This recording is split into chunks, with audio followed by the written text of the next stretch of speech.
حضرت واصف علی فرماتے ہیں، سکون کا راہی ہر حال میں پرسکون رہتا ہے، وہ خوف اور خزن سے آزاد رہتا ہے، وہ غم اور غصے سے بے نیاز ہے، وہ حسرتوں اور مایوسیوں کو تیاگ چکا ہوتا ہے۔ دراصل سکون وہ مقام ہے جہاں انسان رب کے ذکر میں مسرت محسوس کرے۔ سکون قلب اس وقت تک نہیں ملتا جب تک کوئی عطا کرنے والا نہ ملے۔ والدین کی خدمت، استاد کا ادب، سائل اور یتیم کی دعا سکون قلب کے ذرائع ہیں۔ یتیم کا مال کھانے والا اگر 1000 یتیم خانے بنائے سکون نہیں پائے گا۔ پیٹ میں آگ ہو تو دل میں سکون کہاں؟ رزق صالح نہ ہو تو سکون قلب کا سوال ہی نہیں پیدا ہوتا۔ امانت میں خیانت کرنے والا سکون نہیں پا سکتا۔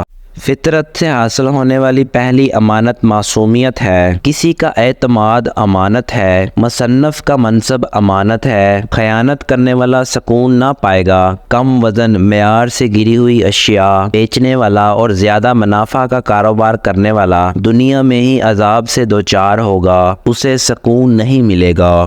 دوسروں کا حق غصب کرنے والا زندگی بھر سکون نہ پا سکے گا، اس کو مکافات کے بچھو اندر ہی اندر ڈسیں گے، وہ چلائے گا، اس کی چیخ حلق سے باہر نہیں نکل سکے گی۔ اگر آج ہم ایک دوسرے کو معاف کر دیں، ایک دوسرے سے معافی مانگ لیں تو ہمارا مستقبل سکون قلب کے خزانوں سے بھر جائے گا۔